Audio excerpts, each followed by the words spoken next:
Yo, what's going on YouTube? It's your boy Jan Moses back here with another MyTeam video.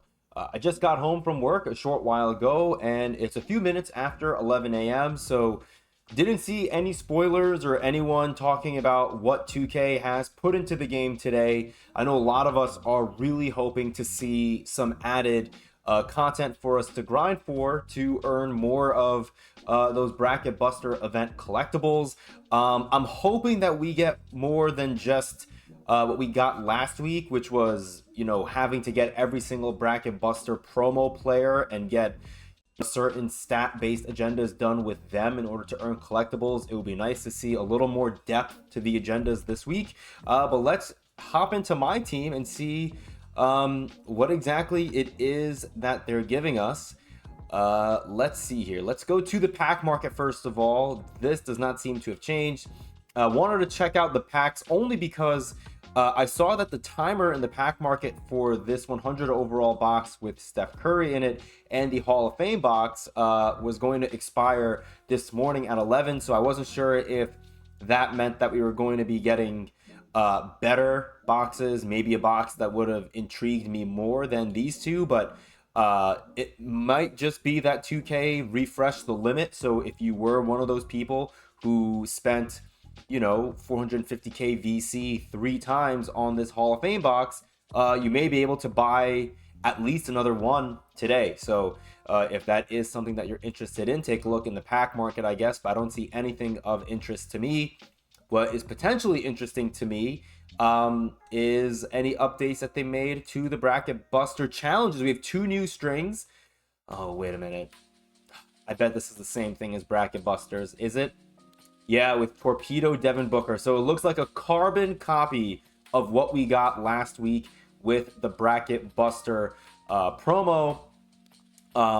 First and foremost, if you're not ripping packs, if you're trying to buy these cards off the auction house, I would advise you guys to wait a little bit. I think everyone is going to be trying to get these agendas done as quickly as possible because this community in general has zero patience. And I think that's one of the many things 2K as a company loves about their MyTeam community is that they're impatient and they're willing to spend a lot of money on the game. So I would say try to wait. I was able to get a lot of the Amethyst and Diamond cards for under 4K MT on, I think it was Sunday even. So if you just give it a day or two and let the people that are in a rush get these agendas done for whatever ungodly reason that is, if you wait until they get the agendas done and then they resell the cards, you should be fine. Honestly, I wouldn't even be shocked if these cards drop in value a little bit on Saturday even, because there really aren't that many cards that I personally am interested in, even from a salary cap perspective.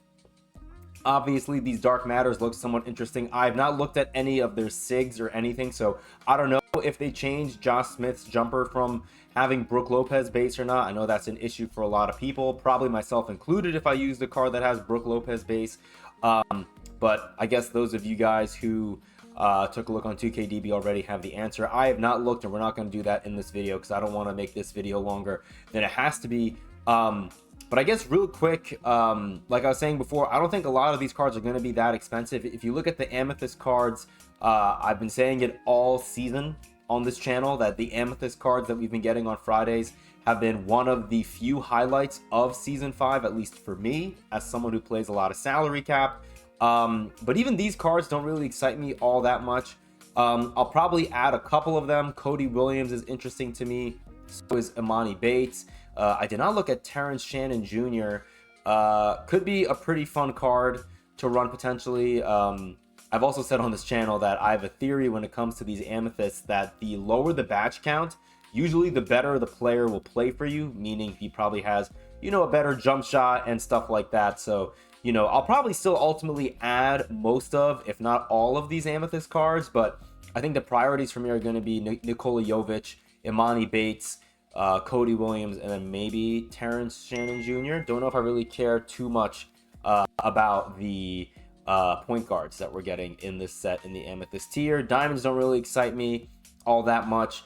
I think Diamonds, I do want to potentially get Wiseman, and then obviously Dyson Daniels is one of my favorite cards to use in the game. I love his Diamond. I just don't know if I'm going to use his card in salary cap, because his salary is going to probably jump up to 8K, and I just don't know if he's going to be that much better than the diamond. We'll talk about all this more during the salary cap report episode that we drop tomorrow morning.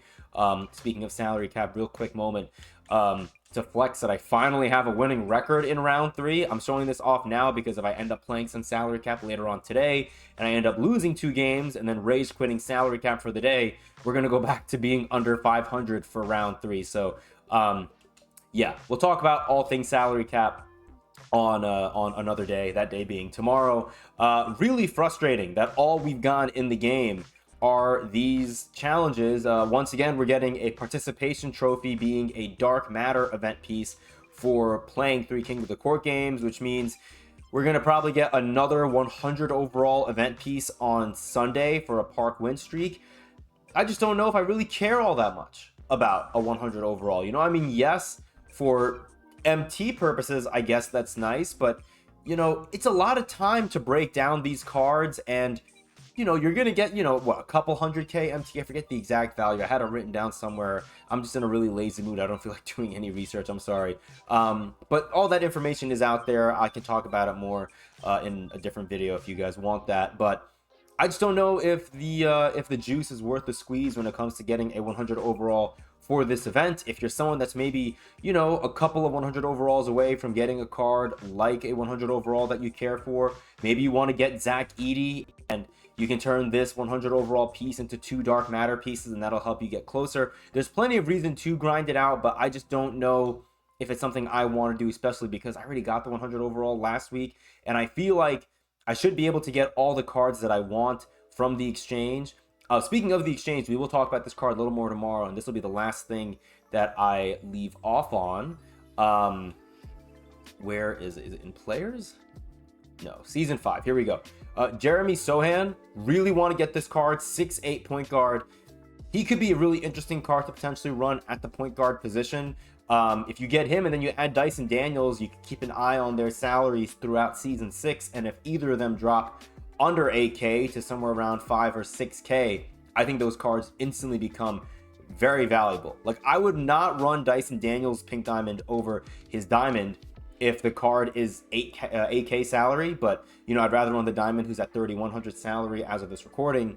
But if that Pink Diamond Dyson Daniels hits 5K salary for whatever reason, that card's going to definitely be worth running in salary cap. I just feel like he's going to get the Khalil Ware treatment where he's going to be at 8K probably for a good while. So yeah, that's all I got for you guys. Kind of all over the place. I'm just really frustrated once again that we're not getting anything of note from 2K. We have no true content to grind this week that isn't locked behind, you know, promo specific cards. I don't want to go out and buy these higher tier torpedo cards. I wish I could have gotten this done with, you know, any Tony Kukoc, any Domantas Sabonis. Like, one triple double with the Sapphire Domantas Sabonis card from Showstoppers would be really annoying, but you could grind it out, and imagine if you could do that and earn a Galaxy Opal event piece. That would be great. And I know 2K is trying to probably limit the amount of event cards that we can get because they don't want the community making too much MT because they just don't believe in our happiness. But at the same time, it would be nice if 2K gave us a little more content to engage with, especially given, you know, how much better the All-Star promo was than this for that reason alone. Really not much in terms of agendas this week. Really frustrating, and hopefully they'll do better with the next event, whenever that is. Probably Easter, I guess. So yeah, I appreciate you guys. Not sure if I'm going to upload anything else today, but stay tuned for salary cap content coming out tomorrow. We have a salary change coming into the game tomorrow. Our second to last set of salary changes for not just for round 3, but for all of season 5. So yeah, stay tuned for that. We're in the home stretch for that. 1 week left in season 5. Let's hope that you know, we can all make as much MT as possible to get ready for what will hopefully be a content-filled season 6. Love you guys. Have a great Friday. And until next time, I'll see you later.